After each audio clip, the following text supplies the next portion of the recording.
सहारा प्रणाम। मैं हूं उपेंद्र राय। हस्तक्षेप के स्पेशल एडिशन में आप सभी का स्वागत है। आज हम बात करने जा रहे हैं कर्नाटक के राज्यपाल वजुभाई वाला से, जिनका करीब 5 दशक लंबा राजनीतिक अनुभव रहा है। वो गुजरात के सबसे सीनियर नेताओं में से एक हैं। सबसे लंबे समय तक वो गुजरात के वित्त मंत्री रहे और राज्यपाल बनाए जाने से पहले गुजरात विधानसभा में स्पीकर थे। वजुभाई वाला जी 2 बार गुजरात बीजेपी के प्रदेश अध्यक्ष भी रहे।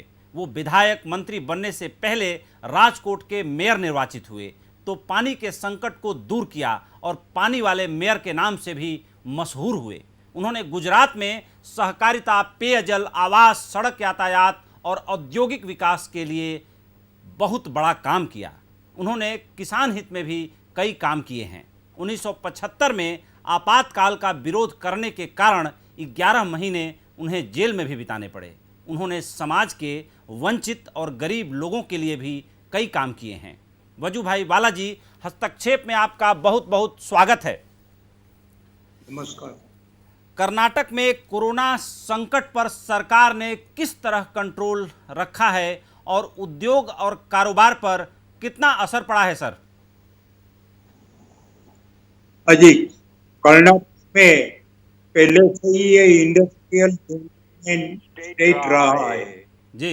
और खास करके उद्योग के अलावा यहाँ इंफॉर्मेशन टेक्नोलॉजी का काफी विकास हुआ है। और यहाँ सबसे बड़ी बात है कि कोई भी इंडस्ट्रियलिस्ट को यदि जमीन चाहिए तो उसको एक्विजिशन करने की जरूरत नहीं होती। गवर्नमेंट के पास एक्विजिशन करके रखी हुई जमीन उसी को ही तुरंत दे देते हैं। जिस उद्योग को जितना जमीन चाहिए उसकी उद्योग की कैपेसिटी के मुताबिक उसको जगह मिल जाती है। और यहाँ इंफॉर्मेशन टेक्नोलॉजी वाले को लिए बड़े बड़े बिल्डिंग है और बिल्डिंग में 1 लाख वाला एक फ्लोर होता है। 1 लाख स्क्वायर फीट में कई लोगों को इंफॉर्मेशन टेक्नोलॉजी के लिए जगह मिल जाती है। और गवर्नमेंट की ओर से भी उसको जो इंफ्रास्ट्रक्चर चाहिए वो इंफ्रास्ट्रक्चर भी दिए जाते हैं। उसको रास्ता, पानी, ड्रेनेज, इलेक्ट्रिसिटी और सभी प्रकार की उसको सुविधा मिल जाती है। ये कर्नाटक स्टेट ये सारे हिंदुस्तान में इंडस्ट्रीज के लिए और खास तौर पर इंफॉर्मेशन टेक्नोलॉजी के लिए बहुत मशहूर शहर है। वो बिल्कुल सर, मेरा सवाल ये है कि कर्नाटक आपके हिसाब से पूरा देश जानता है कि बहुत अच्छा काम किया है उद्योग और इंफॉर्मेशन टेक्नोलॉजी में, लेकिन कोरोना के दौरान सरकार के राजस्व पर कितना असर पड़ा है और कितना नुकसान हुआ है, इस बारे में थोड़ा बताएं। देखो, कोरोना के लिए गवर्नमेंट बहुत स्मूथली वर्क करती है जी। और अच्छी तरह से हर एक का मेडिकल टेस्ट करना वो तुरंत ही कर पाते हैं। और जिसको कोरोना का अटैक हुआ है, डिजीज हुआ है, उसको तुरंत हॉस्पिटल में दाखिल कर देते हैं। और अभी मैं कहूंगा कि लास्ट 1 वीक से ये लॉकडाउन जो ओपन हुआ उसके बाद यहाँ संख्या बढ़ रही है तो भी उसको अच्छी तरह से ट्रीट किया जाता है। और आगे के कार्यक्रम के लिए करीब 10,000 बेड की सुविधा तुरंत ही तैयार हो जाएगी। एक भी दर्दी जिसको बेड न मिले, जिसको हॉस्पिटल की सुविधा न मिले, ऐसा नहीं हो पाएगा। सबको अच्छी तरह से ट्रीटमेंट दी जाती है। यहाँ किसी डिजीज वाले, कोरोना वाले की कोई फरियाद नहीं होती। और सबसे बड़ी बात ये है कि हमारे यहाँ सारे हिंदुस्तान में मृत्यु का रेट जितना है उससे 50%, यानी हिंदुस्तान का जो डेथ रेट है वो 3% है, तो हमारे यहाँ 1.5% से भी कम वो डेथ रेट है।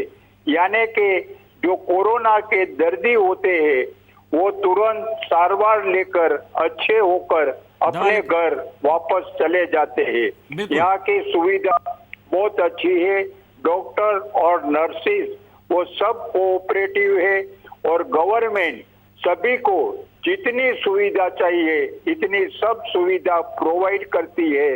इसीलिए कोरोना के बारे में पब्लिक की कोई कंप्लेन नहीं है। बिल्कुल, आगे बढ़ रहे हैं सर। लॉकडाउन और अनलॉक के बीच सरकारी गतिविधि और औद्योगिक परिस्थितियां पहले जैसे हो पाई हैं या नहीं, क्योंकि कर्नाटक में भी मजदूरों का बहुत बड़े पैमाने पर पलायन हुआ है। अब अनलॉक 1 हुआ, फिर अनलॉक 2 हुआ।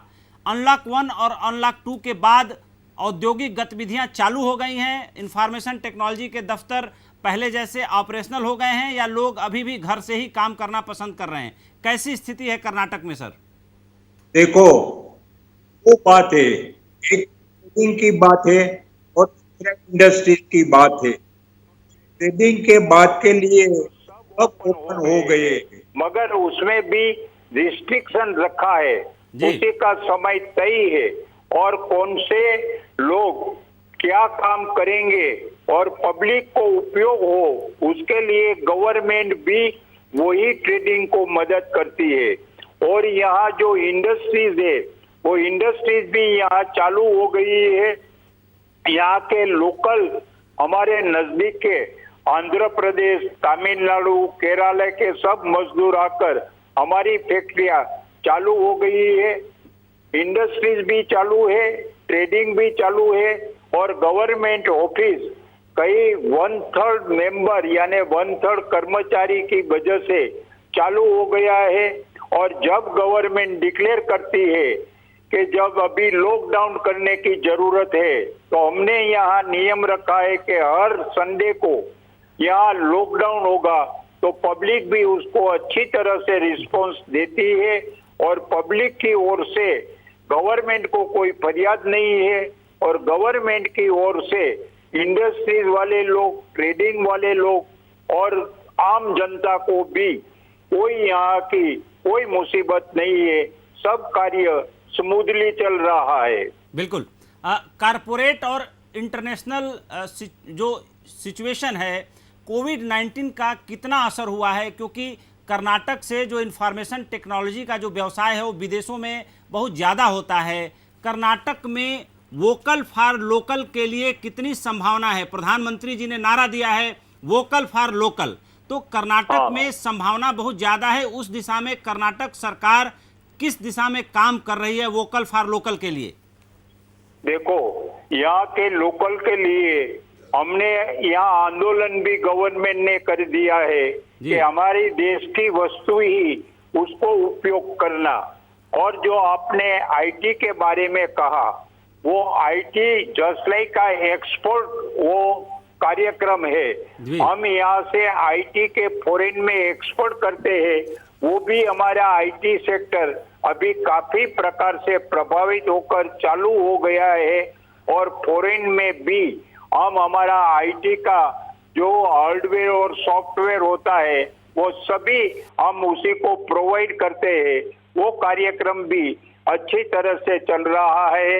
यानी यहाँ ट्रेडिंग, उद्योग, इंफॉर्मेशन टेक्नोलॉजी और अपनी स्वदेशी वस्तु का उपयोग करना जो आदरणीय प्राइम मिनिस्टर जी ने बताया है वही तरीके से कर्नाटक में काम चल रहा है और लोग भी उत्साह से अपने देश का माल का उपयोग करने के लिए ज्यादा किसी का विरोध नहीं करते, मगर देश का माल का उपयोग करने के लिए सब कार्यान्वित हो गए हैं। बिल्कुल। बेंगलुरु में सॉफ्टवेयर की कई बड़ी कंपनियां हैं सर। सुरक्षा उपकरण, अति आधुनिक हेलीकॉप्टर, एरोप्लेन भी यहीं डेवलप हो रहे हैं। इसका उत्पादन बढ़ाने के लिए सरकार क्या कुछ कर रही है और राज्य सरकार जो है कोरोना के संकट से निकलने के लिए, एक अच्छा माहौल बनाने के लिए किस तरह से अभियान चला रही है? देखो, यहाँ जो प्लेन और हेलीकॉप्टर बनाने के लिए जो सेंट्रल गवर्नमेंट के जो फैक्ट्रियां है वो सब अच्छी तरह से वो काम कर रहे हैं और कोरोना को मिडविच करने के लिए यहाँ की गवर्नमेंट बहुत अच्छी तरह से सब प्रकार के कार्य कर रही है। और मैं कहूंगा कि आज तक तो हम इस कार्य में कोरोना को हटाने के लिए हम सक्सेस हुए हैं और भी सक्सेस होंगे, क्योंकि मैंने पहले ही आपको बताया यहाँ का मृत्यु दर यानी जो डेथ का रेट है वो सबसे सारे हिंदुस्तान में सबसे कम रेट ये कर्नाटक का है। वही बताता है कि यहाँ ट्रीटमेंट अच्छी मिल रही है, पब्लिक की तबीयत तुरंत सुधर जाती है और आए हुए कोरोना के दर्दी इजीली घर पे वापस जा सकते हैं। बिल्कुल। बीएचईएल में भी आधुनिक रेलवे और एयरक्राफ्ट का प्रोडक्शन हो रहा है। क्या आपको लगता है कि प्रधानमंत्री के आह्वान पर आत्मनिर्भर भारत अभियान में कर्नाटक राज्य सबसे बढ़ चढ़ करके सहयोग और योगदान देगा? देखो, हम तो केंद्र सरकार का कोई भी जो बात है वो सभी को हम अच्छी तरह से उसको ट्रीट करते हैं और उसका अनुकरण करते हैं। जो भी आज तक केंद्र सरकार ने जो बात कही उसी में हमने काफी तरह से सहयोग दिया है और केंद्र सरकार सारे हिंदुस्तान में जो बात करते हैं उसमें कर्नाटक का अव्वल नंबर रहता है। कर्नाटक में जो सेंट्रल गवर्नमेंट कहेगी उसी का कार्य हम तुरंत करेंगे, उसका एग्जीक्यूशन भी करेंगे। और यहाँ के पब्लिक और गवर्नमेंट की पद्धति ऐसी है कि सब पब्लिक और गवर्नमेंट मिलकर सेंट्रल गवर्नमेंट जो कहेगा वो आज तक हमने किया है और भविष्य में भी हम करते रहेंगे। आत्मनिर्भर भारत अभियान पर आपका क्या विचार है सर? आप सबसे लंबे समय तक वित्त मंत्री रहे हैं, मेयर रहे हैं, स्पीकर रहे हैं, मंत्री रहे हैं। आपका इतना लंबा सार्वजनिक अनुभव रहा है। प्रधानमंत्री जी ने एक नया दर्शन दिया है, आत्मनिर्भर भारत। तो कर्नाटक आत्मनिर्भर भारत में कितना सहयोग देगा? देखो, आत्मनिर्भर के लिए हम कटिबद्ध है। ये विचार सबसे पहले परम पूज्य महात्मा गांधी जी ने ही दिया था। हमारे देश की वस्तु, हमारे देश के लोगों जो वस्तु बनाते हैं उसको उपयोग करना चाहिए। वही करने से, ये वस्तु उपयोग करने से जो वस्तु इंडिया में बनेंगी, जो चीज इंडिया में बनेगी तो हमारे इंडियन के भारत के लोगों को रोजगारी मिलेगी और यहाँ जो बेकारी का प्रश्न भी उसका भी निराकरण हो जाएगा। और ये जो आदरणीय प्रधानमंत्री जी ने ये आत्मनिर्भरता की बात की है उसी को हम पूरी तरह से सपोर्ट देते हैं और हम तो पहले से ही यही विचार में मानने वाले हैं। हम अपनी लाइफ में भी अपने देश का माल का उपयोग करते हैं और सभी को करवाते भी है।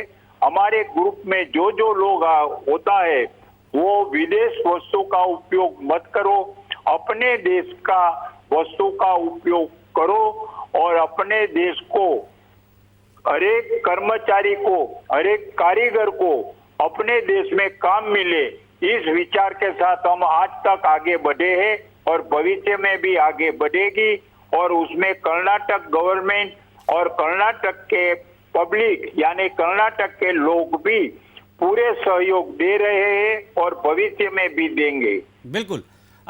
कोरोना संकट के वक्त कर्नाटक सरकार शिक्षा, कृषि, रोजगार और किसानों के लिए किस तरीके से काम करे, इसके लिए आपकी क्या राय हो सकती है? चूंकि राज्य के संवैधानिक प्रमुख आप हैं, संवैधानिक मुखिया हैं, आपने सरकार को क्या राय दी है किसानों के लिए, शिक्षा के लिए, रोजगार के लिए कि सरकार को कैसे काम करना चाहिए? देखो, रोजगार के लिए तीन बात है जी। एक तो रोजगारी सेल्फ एम्प्लॉयड सेक्टर होते हैं, जिस तरह से सिलाई काम करने वाले, मिस्त्री काम करने वाले, लोहे का काम करने वाले, छोटे छोटे आर्टिकल बनाने वाले सेल्फ एम्प्लॉयड सेक्टर है। उसी को सेंट्रल गवर्नमेंट की ओर से जो उद्योग डिपार्टमेंट ने अच्छी तरह से सहायता दी है उसमें भी हम कर्नाटक के लोग वो केंद्र की सहायता का उपयोग कर काम करते हैं। दूसरी बात है वो ट्रेडिंग की बात है। सेल्फ एम्प्लॉयड सेक्टर और ट्रेडिंग दोनों आपस में मिलकर जो लोकल जरूरियात को पूर्ण करने के लिए वो ट्रेडिंग को भी अच्छी तरह से बढ़ावा मिले, वही पर हम काम करते हैं। और तीसरा रोजगारी के लिए बात होता है, वो इंडस्ट्रीज की बात होती है। तो अपने देश के में बने हुई जो चीज है वो अपने देशवासी उसका उपयोग करेंगे तो ज्यादा लोगों को रोजगारी मिलेंगे। हमारा भी हिंदुस्तान में एक ही बात होना चाहिए, हमको mass production by masses, not mass production by machinery. जो ज्यादा लोगों से ज्यादा उत्पादन होगा तो उसमें सभी को रोजगार मिलेगी और अपना देश सेल्फ सफिशिएंट होगा। यही दिशा में हमारा विचार है और हम भी यहाँ कर्नाटक में उसी विचार के साथ हम कार्य करते हैं। बिल्कुल। प्रधानमंत्री नरेंद्र मोदी जी ने देश को वैश्विक स्तर पर बड़ी पहचान दिलाई, देश की काफ़ी उन्होंने एक तरीके से धाक पैदा की पूरी दुनिया में। इस मोर्चे पर देश की अर्थव्यवस्था अभी उतना आगे नहीं बढ़ पाई है, इसको कैसे पटरी पर लाया जा सकता है, देश की अर्थव्यवस्था को और मजबूत कैसे बनाया जा सकता है? चूंकि आप वित्त मंत्री बहुत लंबे समय तक रहे हैं, एक राज्य के पूरे जो है इकोनॉमिक एडमिनिस्ट्रेशन को आपने संभाला है, आपका क्या विजन है देश की अर्थव्यवस्था को लेकर, $5 ट्रिलियन इकोनॉमी को लेकर? देखो, देश के चलाने के लिए हमारे हिंदुस्तान में एक कहावत है, यथा राजा तथा प्रजा। जो राजा बलवान होगा, जो राजा कार्यशील होगा, जो राजा जो विचाराधीन होगा तो उसकी कार्य पद्धति, उसका विचार, उसकी हिम्मत, ये सब लोगों उसको अच्छी तरह से महसूस करेंगी। और जो राजा बलवान होगा तो प्रजा भी बलवान होगी।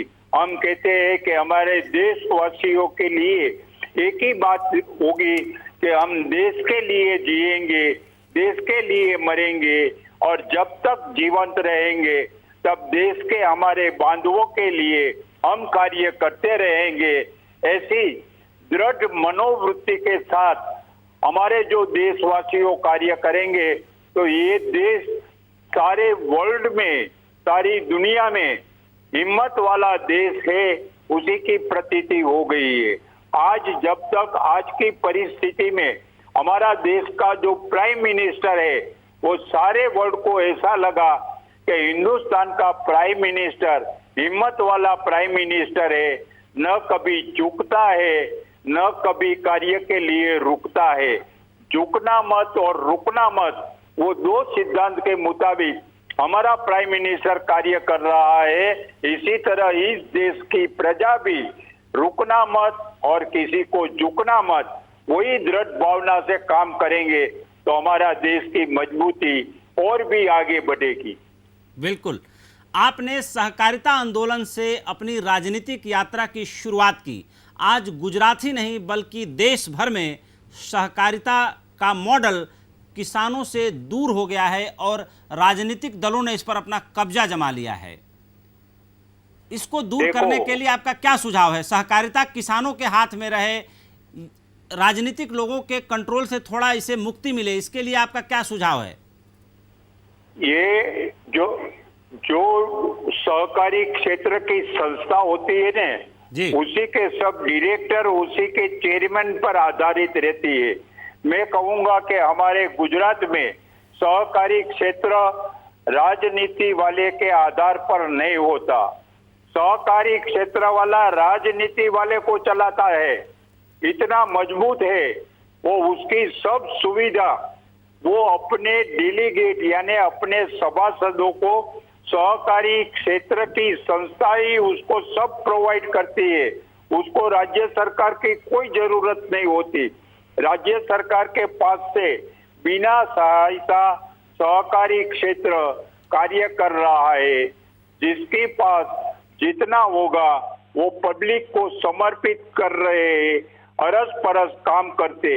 हमारे ग्राम्य विस्तार में छोटे छोटे जो मंडली होती है, छोटे छोटे यूनिट होती है, वो भी सेल्फ सफिशिएंट होते हैं। हमारे तहसील के यूनिट भी सेल्फ सफिशिएंट होते हैं। हमारे डिस्ट्रिक्ट के यूनिट है वो भी सेल्फ सफिशिएंट होते हैं। तो यदि सहकारी क्षेत्र मजबूत होगा तो राज्य भी मजबूत होगा। मगर जो राज्य की इनकम वो सहकारी क्षेत्र को देने लगेंगे और उसका बंटवारा करते रहेंगे तो आदमी सेल्फ सफिशिएंट और मेहनत कश होना चाहिए, वो नहीं होता। ये सहकारी सिद्धांत की विरुद्ध की बात है। सहकारी सिद्धांत में अपने आप से अपनी ताकत पर हम आगे बढ़े और दूसरे लोगों को भी सहायता करें, वो सहकारी का सिद्धांत है। वो सहकारी का सिद्धांत लेकर आगे चलना चाहिए। हमने सहकारी क्षेत्र को राजकारण में कोई प्रवेश नहीं देना चाहिए, राजकारणी को भी उसमें प्रवेश नहीं देना चाहिए। सहकारी आंदोलन वो पब्लिक आंदोलन है, वो राज्य का आंदोलन नहीं है। उसको पब्लिक का आंदोलन बनाकर सभी को समृद्ध करने की बात करनी चाहिए। सर, वक्त हो चला एक छोटे से ब्रेक का। हम छोटा सा ब्रेक ले रहे हैं, तुरंत वापस लौटेंगे और आपसे चर्चा जारी रखेंगे।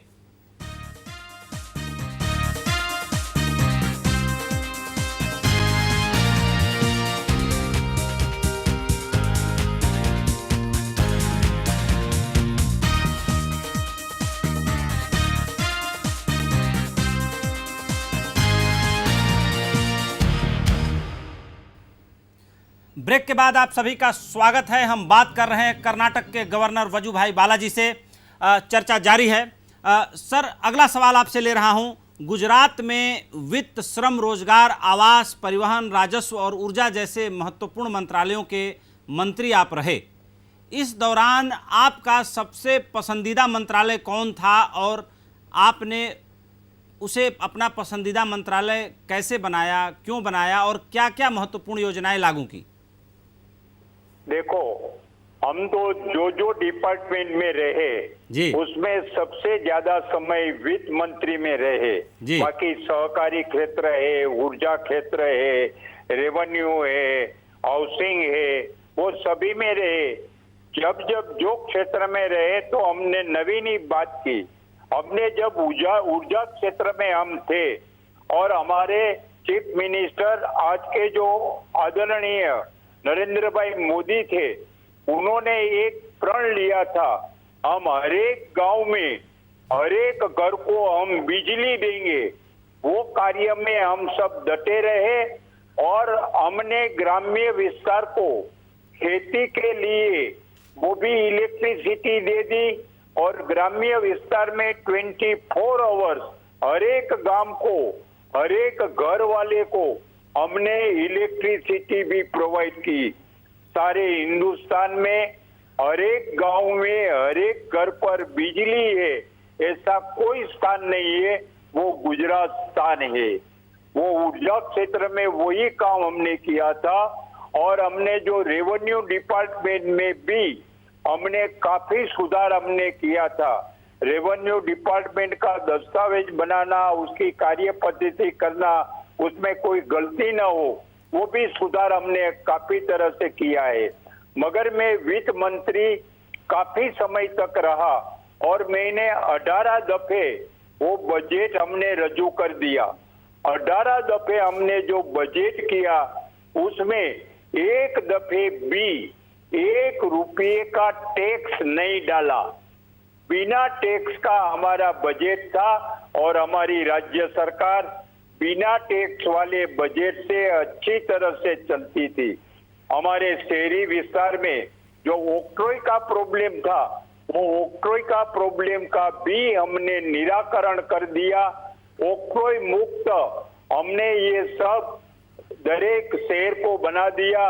ऑक्ट्रॉय पद्धति हमने नाबूद कर दी और हमारे हर एक शहर की अच्छी तरह से प्लानिंग हो, वो बात कही। और सारे हिंदुस्तान में गुजरात ही पहला स्टेट था जो हर एक म्यूनिसिपालिटी, हर एक कॉरपोरेशन और हर एक पंचायत को अपनी राज्य कोष में से उसको सहायता देते थे। हर एक ग्राम्य विस्तार का सरपंच को हम पैसे देते थे राज्य सरकार की ओर से। हम हर एक नगर पालिका को पानी का प्रॉब्लम के लिए, लाइट का प्रॉब्लम के लिए, रास्ता के लिए वो भी हम अच्छी तरह से उसको अच्छी राशि यानी धनराशि देते थे। हम सभी कॉरपोरेशन को कॉरपोरेशन का जितना बजट होता था उससे भी ज्यादा पैसा हम गवर्नमेंट की ओर से वो सभी को हम देते थे। हमारे कॉरपोरेशन, हमारे म्यूनिसिपैलिटी, हमारी ग्राम पंचायत, वो सब आर्थिक स्थिति से सब सेटिस्फेक्शन थी और किसी को कोई काम की वो उसको फरियाद नहीं थी। हमने ग्राम्य विस्तार के लिए जो इलेक्ट्रिसिटी का बिल था वो बिल भी हमने नाबूद कर दिया। तुम इलेक्ट्रिसिटी का यूज करो, हम आपके पास कोई रकम नहीं लेंगे। और हमने ग्राम्य विस्तार को सेल्फ सफिशिएंट करने के लिए हर एक ग्राम्य विस्तार में उसको ग्राम्य विस्तार की योजना दे दी। हर एक गांव में एक मेन रोड से ग्राम्य विस्तार में जाने वाला रास्ता होना चाहिए, गांव में पानी की व्यवस्था होनी चाहिए, गांव में हर एक रोड होना चाहिए, हर एक गांव में हमने स्कूल बना दी। एक भी गांव ऐसा नहीं है कि जिस गांव में अभ्यास के लिए स्कूल नहीं है। सभी गांव में स्कूल दे दी, पानी की व्यवस्था कर दी, उसको रोड की व्यवस्था कर दी, उसको सरपंच को अच्छी तरह से ग्राम पंचायत चले उसी लिए पैसा भी दे दे। इसी तरह से नगर पालिका को जो रोड मिले, इलेक्ट्रिसिटी मिले, पानी की सुविधा मिले, उसके लिए भी जो हमने पैसे दे दिया और कॉरपोरेशन वाले को भी हमने पैसे दे दिया। सभी को हमने राज्य सरकार की ओर से, हमारी वित्त मंत्री की ओर से उसको सहायता दे दी और हमने ताकतवर यानी अच्छी सुविधा वाले हमने गांव बना दिया। एक छोटा सा सवाल है मेरा, आपने कहा कि हमने कोई टैक्स नहीं लगाया, जबकि राज्य सरकार की भी आमदनी तो सेल्स टैक्स तमाम टैक्स से आती है। आपके कहने का क्या अभिप्राय है? देखो, हमने जो टैक्स नहीं लगाया तो अब यही बात ये है कि डे बाय डे जो हर एक चीज की कीमत का बढ़ावा होता है जी, जो कीमत का बढ़ावा होगा तो कीमत पर हमको टैक्स भी इतना मिलेगा। आज जो 100 रुपये की चीज है वो 3 साल के बाद 150 रुपये की चीज होगी तो हमको इतना टैक्स मिलेगा। और सबसे ये किया कि हमारा जो एडमिनिस्ट्रेटिव खर्च था वो हमने काफी कम कर दिया। हमारी आमदनी बढ़ाई और हमारी आमदनी भी बढ़ी और हमारा खर्च भी कम हुआ। उसी की वजह से हमारा स्टेट भी सेल्फ सफिशिएंट हुआ। और मैं कहूंगा कि हमने 12 साल में रिजर्व बैंक के पास से कभी ओडी नहीं लिया, ओवरड्राफ्ट नहीं लिया। अपनी ब्लू बैलेंस से हम राज्य सरकार चलाते थे। हम रिजर्व बैंक के पास से पैसा भी नहीं लेते थे और जो सेंट्रल गवर्नमेंट की ओर से हमको पैसा मिलता था उसका हम अच्छी तरह से उपयोग करते थे। हमारी यहाँ कर कसर युक्त हमारी योजना बनती थी और करप्शन मुक्त ये जो शासन चला इसकी वजह से हमारी आमदनी भी अच्छी रही। राज्य की तिजोरी में से जो पहले के लोग उसमें से करप्शन करके वो उसमें से उसके छिद्रों में से पैसे ले लेते थे, वो नरेंद्र भाई मोदी ने वो सब बंद करवा दिया। बिल्कुल, आगे बढ़ रहे हैं सर। कहा जाता है कि विकास के गुजरात मॉडल की परिकल्पना आपकी ही थी, जिससे गुजरात को सर्वांगीण विकास की तरफ आप मोदी जी के नेतृत्व में ले जा पाए। हाँ जी, तो देखो मोदी जी ने जो गुजरात मॉडल पर आज सारे हिंदुस्तान में उससे भी ज्यादा काम किया है, वो भी करते रहेंगे। तो मैं कहूंगा कि गुजरात जिस तरह से अच्छा स्टेट बना, सारा हिंदुस्तान भी सारे विश्व में एक अच्छा देश बनकर ही रहेगा, वो निर्विवाद बात है। क्योंकि उसका काम ये है परिश्रमी करना, परिश्रम करने से अच्छा परिणाम आता है। वो रात को 5 घंटे से ज्यादा ऊंघ नहीं करता और 24 घंटे में से वो 18 से 19 घंटे तक काम ही करते रहते हैं। मैं आपको उदाहरण दूंगा कि हमारे ऑफिसर की मीटिंग सुबह में 7 बजे नरेंद्र भाई के यहाँ चालू हो जाती थी। जब वो चीफ मिनिस्टर था तो ऑफिसरों की मीटिंग सुबह में 7 बजे से शुरू होती थी और रात को 9 बजे तक हर एक अलग अलग ऑफिसर की मीटिंग रहती थी और परमानेंट वो राज्य के लिए ही चिंतन करते थे। जिस तरह से आज सारे देश के लिए वो चिंतन कर रहा है, उसी तरह ही गुजरात राज्य में भी वो राज्य के लिए चिंतन ही करते थे। परिश्रम करना उसका स्वभाव हो गया है और कोई भी वस्तु अच्छी तरह से विचार करके उसको कार्यान्वित करना, एग्जीक्यूट करना और ऑफिसरों के पास से अच्छी तरह से काम लेना और पब्लिक को पूरा सेटिस्फेक्शन देना, वो उसकी कार्य पद्धति का एक अंग है। जो पहले गुजरात में था वो भी आज हिंदुस्तान में वो बड़े स्वरूप में वो आज भी काम कर रहे हैं। सर, आपने प्रधानमंत्री जी के साथ काम किया है, उनको बहुत करीब से देखा है, आपने अपनी सीट भी उनके लिए छोड़ी थी। ये बताइए, आपने उनकी प्रशासनिक खूबियों के बारे में बताया, व्यक्तिगत खूबियां उनकी कैसी हैं और वो एक त्यागी व्यक्ति की तरह अपना जीवन गुजार रहे हैं। आपको क्या लगता है कि प्रधानमंत्री इतने, दुनिया में उनकी इतनी तारीफ हुई, कई एजेंसियों ने उन्हें सबसे ख्याति प्राप्त, सबसे पॉपुलर पर्सन करार दिया पूरी दुनिया में, उनकी निजी खूबियों के बारे में थोड़ा बताइए कि व्यक्तिगत जीवन में वो कितने लोगों का ख्याल करने वाले व्यक्ति हैं, कितने दयालु हैं, कितने रिश्तों को निभाने वाले हैं, इस बारे में थोड़ा बताइए। देखो, उसका स्वभाव ही ऐसा है। हमारी भारतीय संस्कृति में यही बात है, जो राजा होता है ने वो सभी पब्लिक का सभी प्रकार का ख्याल रखता है। उसके मन में दया होनी चाहिए, करुणा होनी चाहिए। ये नरेंद्र भाई के मन में दया और करुणा भी है। जिसकी जरूरियात है वो जरूरियात पूर्ण करते हैं और जो दुष्ट लोग हैं वो दुष्ट लोग को शिक्षा करना भी अच्छी तरह से जानता है। ईश्वर ने हमको 2 आंख दी है, तो शासनकर्ता के लिए दोनों आंख का उपयोग ऐसे करना कि एक आंख में करुणा और दया होनी चाहिए और दूसरी आंख में सख्ताई होना चाहिए। जो दुष्कृत्य करने वाले को सजा भी मिलना चाहिए। जिस तरह से गीता में कहा है, परित्राणाय साधूनाम विनाशाय च दुष्कृताम। जो अच्छे लोग होता है उसका रक्षण करना और दुष्कृत्य करने वाले को नष्ट करना, वो भारतीय संस्कृति के संस्कार से सबर होकर वो सदैव ही कार्यान्वित रहते हैं। वही उसका स्वभाव है। बहुत बेहतर सर, आपने बताया, उनके बारे में बहुत बेहतर जानकारी दी, हमें भी सुन के अच्छा लगा। आपके जीवन काल में ही गुजरात की राजनीति बहुत बदल गई है। राज्य में जातीय गुट राजनीति में हावी होने की कोशिश लगातार कर रहे हैं। इसके पीछे क्या कारण रहे, आपसे जानना चाहेंगे। देखो, अभी तो जो शासन करता है ने और विरोध पक्ष वाले होते हैं, तो विरोध पक्ष वाले की सभी योजना को खत्म करना वो शासन पक्ष वाले का काम होता है। हम शासन किस तरह से अच्छी तरह से दे, तो उसी के लिए आज भी गुजरात में काम हो रहा है।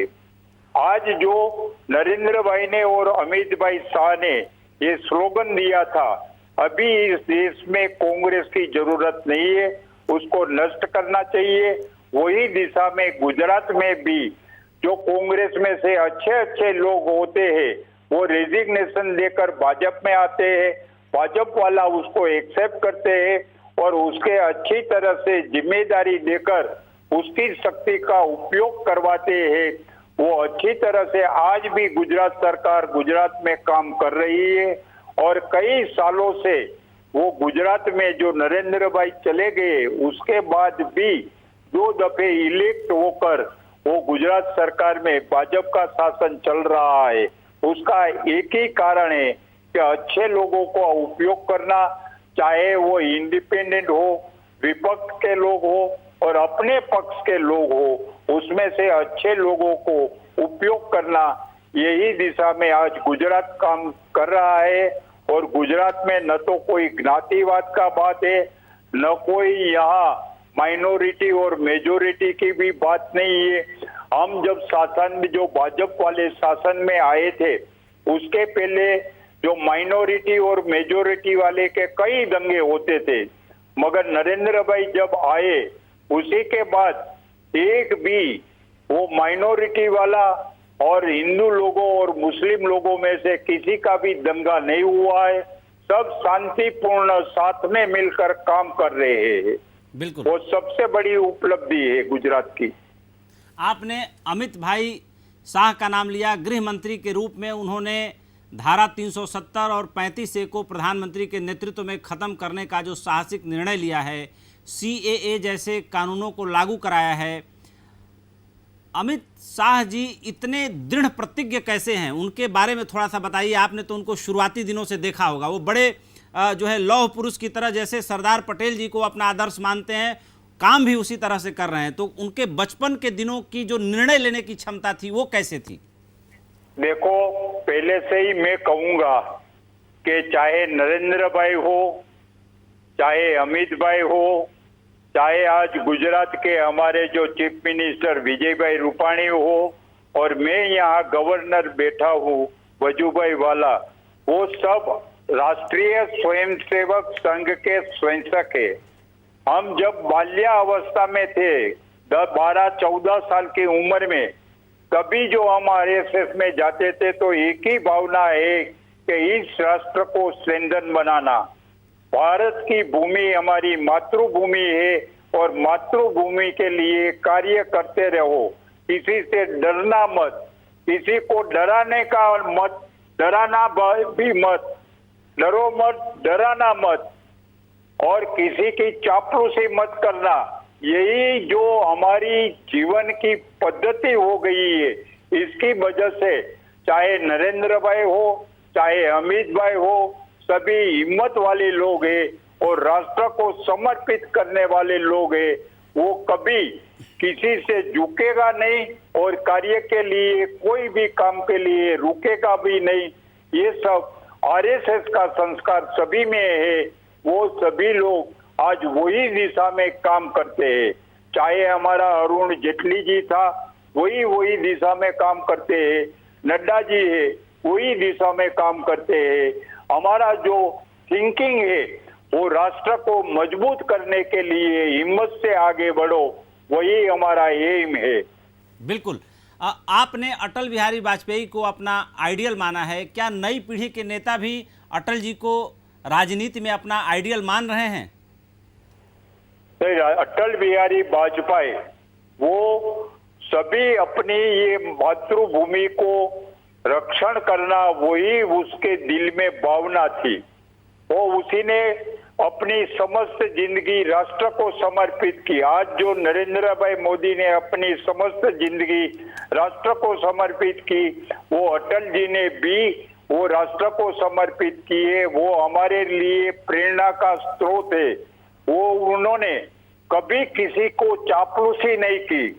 यदि मर्दानगी वाले लोग हैं, उसकी तारीफ की। मैं एक उदाहरण दूंगा। जब बांग्लादेश स्वतंत्र हुआ और तब स्वर्गीय इंदिराबेन गांधी इस देश का प्राइम मिनिस्टर था, तो अटल बिहारी वाजपेयी ने पार्लियामेंट में कहा था कि ये इंदिराबेन गांधी एक दुर्गा की तरह हिम्मत वाली लेडीज है और उन्होंने राष्ट्र के लिए अच्छे काम किया।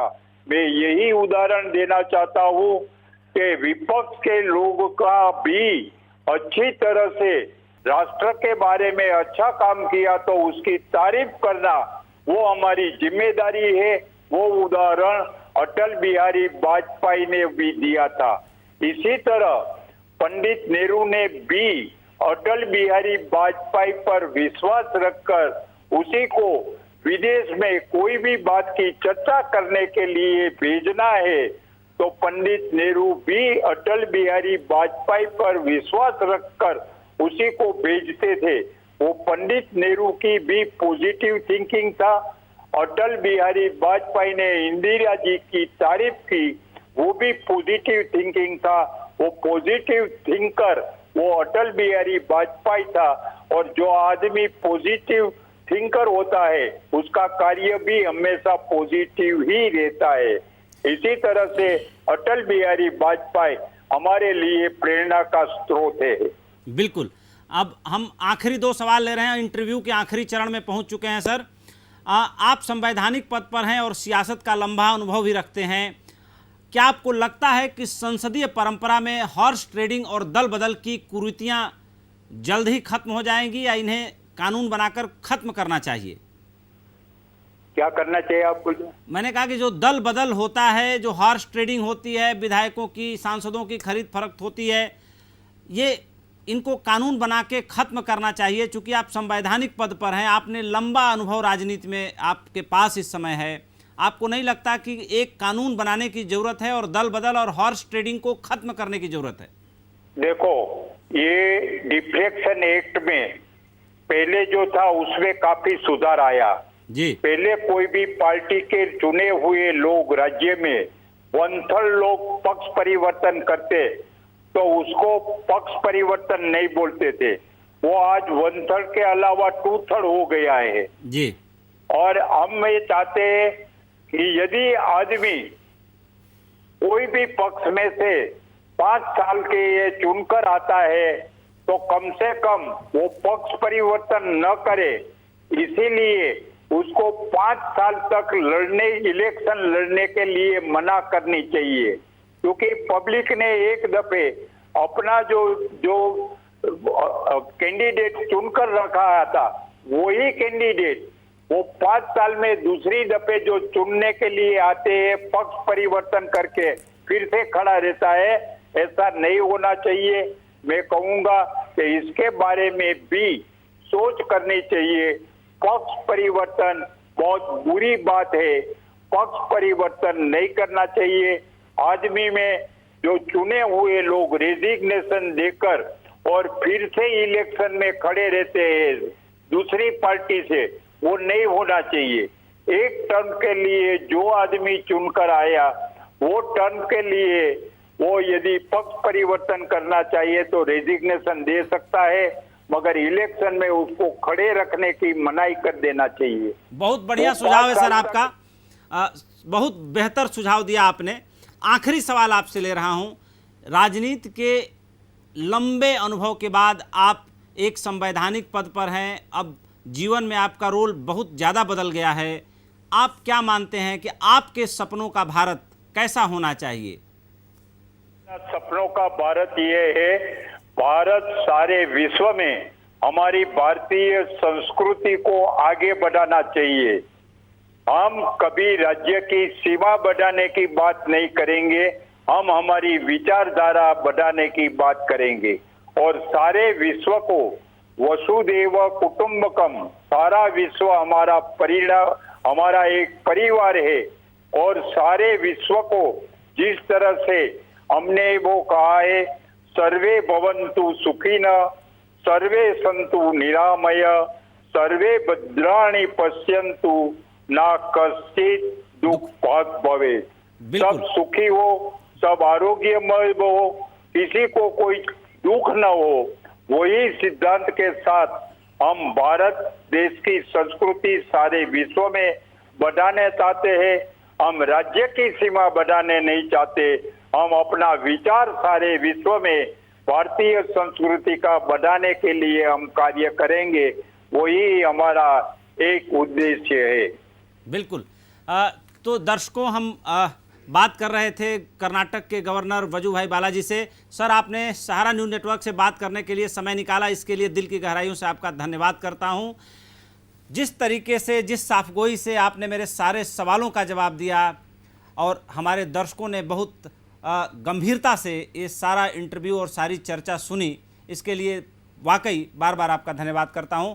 तो दर्शकों, ये थे वजुभाई बाला। जिस तरीके से उन्होंने राजनीति में एक लंबा मकाम हासिल किया और गुजरात को, पूरे देश में गुजरात मॉडल को मशहूर करने में प्रधानमंत्री नरेंद्र मोदी के साथ, जब वो गुजरात के मुख्यमंत्री थे, उनके साथ उन्होंने कदम से कदम मिला के काम किया और राज्य में लगभग हर प्रमुख मंत्रालय में मंत्री के रूप में उन्होंने काम किया और आज कर्नाटक के गवर्नर के रूप में, कर्नाटक राज्य के संवैधानिक मुखिया के रूप में काम कर रहे हैं। हम उनसे आज बातचीत कर रहे थे और इस बातचीत में आप सभी ने हिस्सा लिया, इसके लिए बहुत सारा धन्यवाद। सहारा प्रणाम। हमें दीजिए इजाजत। रात को हम 8 बजे फिर हाजिर होंगे हस्तक्षेप के अपने रेगुलर बुलेटिन के साथ। धन्यवाद। सहारा प्रणाम।